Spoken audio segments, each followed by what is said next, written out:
Hey, and welcome to a Chicago Beer Pass beer review. And we got a table full of Alarmist. Yeah, man. Northwest side in the house, Saginash Park. Hello. Yeah. Right off the expressway. Is that Peterson they're on? Yeah, Peterson. Sounds about right. We're drinking Au Jus. And these videos go up later, so you may have seen our reel on Instagram where we dip some beefs in the juice. Because you got it. You got to dip it, right?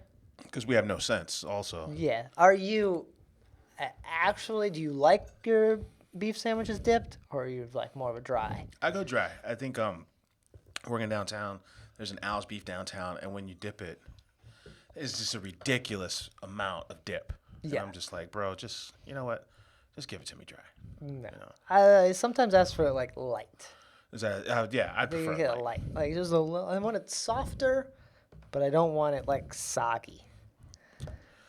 This relationship we have with Italian beefs is a strange dynamic altogether. Yeah. But yeah, light, if any, Uh-huh. to your point. The stranger relationship is our Black IPA relationship.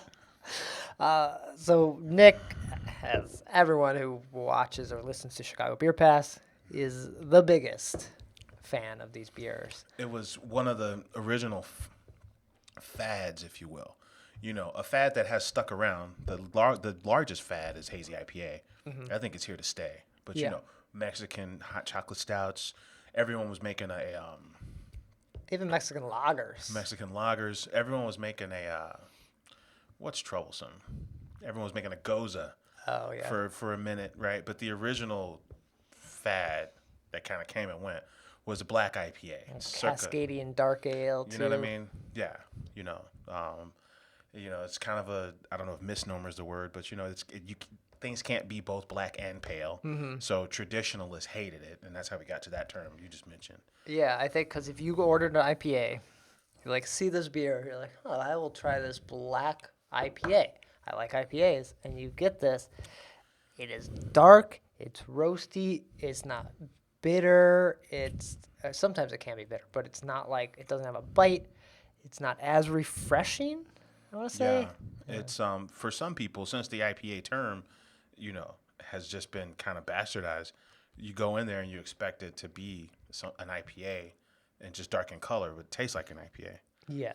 and it's not always that way. So If anything, they're closer to hoppy porters to me. correct, And that is a better description of the black IPA. but that doesn't sell. Just like wheat ales don't sell. No one wants, as Avro Beer Chick would say, you wear the shirt. No one wants these porters. They're the worst. So porter, you're out. Wheat ale, you're out. And Yeah. enter wheat IPA.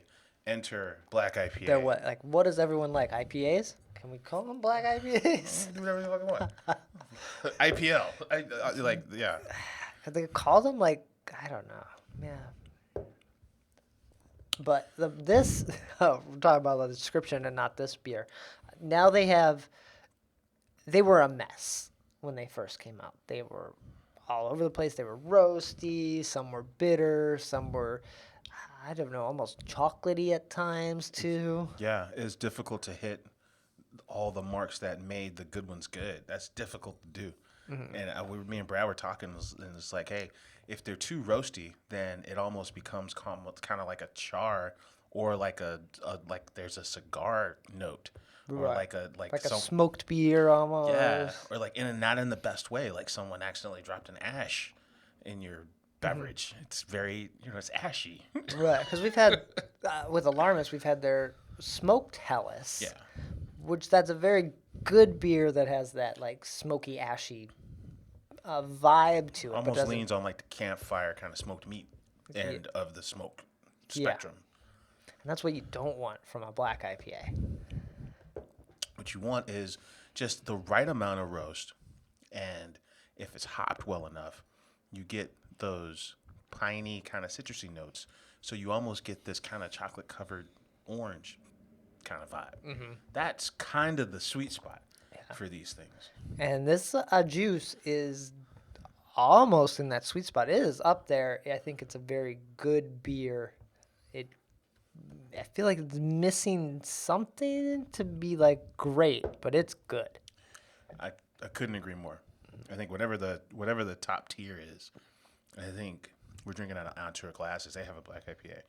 That On Tour and this Au Jus are banging on the door of whatever the top tier of, Yeah. of Black IPAs is. And even our the Chicago Beer Pass Open, we were drinking at Half Acre when you did the line, and so you had a Black IPA there, but I don't remember what the Half Acre Black IPA was. Yeah, and I think it was something that was just on draft. And that's another part of the issue, for the Black IPA Society, is that they're too far, they're few and far between. So nowadays you've got Close Encounter from Pipeworks, which started as a hoppy porter, and it just kind of never left the scene. I think the precursor to all of this stuff locally was probably Alpha Claus, which was technically a Christmas porter, but it's 3 Floyds, so everything's fucking overhopped. So this was like the precursor, 6.5%, dark roasty Black IPA, and then what else after that? I think we have to mention Haymarket and Defender, which one. But that's a porter, right? It's a stout. Oh. But it's an American stout, so it's super hoppy, right? But I think you just kind of, it's one of those beers that kind of blurs the lines. It's called an American stout because it was overly hoppy. This is the non-barrel-aged version of Indignant. Right. But So it had a nice hop presence to it. yeah. Yeah. So the Black IPA is almost a American dark IPA. That's. Yeah, it's American. But I guess IPAs are already hoppy. When so you say when you say American, right? Yeah, like it's an American dark ale. a dark right? ale, yeah, that's probably it. American dark ale. But not a mild ale because mild ale is different. But Right. Mild ale is going to be like 4.9% or something. Yeah. Right? 4.2. double mild. It's a double American double mild dark ale. That's too many words. That's how we ended up. Now we're back to fucking Black IPA. Cascadian That's dark. why we're back to Cascadian dark ale.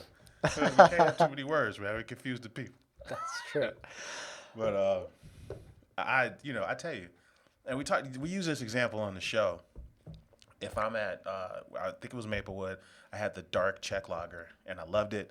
I loved the glass, but then I wasn't necessarily I wasn't in need of another one. It was full, and it was, it was, what do you call it? It was fulfilling, Yeah. and I enjoyed it, but I didn't need a second one. That's the problem at the store. If there was a Black IPA, if Au Jus was in cans, it happens to be in crawlers. And if I wasn't getting it for the show, I would have a hard time buying 4 of this beer. I want 1. Maybe 2. I don't want 4. Yeah. If you think, we always talk about how regular haze isn't necessarily compatible with food, right? Hazy beers in general. So then if you get the Black IPA, it almost kind of fits even below the haze as far as like, does it work with food? Yeah, it's a dead end beer. You get one and you're like, oh man, that was great. I remember when those were a thing. And then Then you move to something else. Right? yeah. Yeah. Or you're like, That's yeah, fair. man, I'm done. Like, that was my one. I'll get some water and go to Some bed. water. And go to bed. Yeah, they weigh a little heavier. It's a fun departure from haze. Yeah. I give it that. And I think the name from Alarmist on this one is super playful and a good idea. Yeah. And, drinking dark beers, man. Drinking dark beers with some attitude. So that's fun. Yeah, so cool. If you can make it to Alarmist and they still have crawlers to this, try it or grab it on draft if they have it too. Like maybe go that way, get a small pour or a half pint or something like that. That'd be my recommendation. It's a good beer, but give it a try. Yeah. Cool. Take care. Cheers.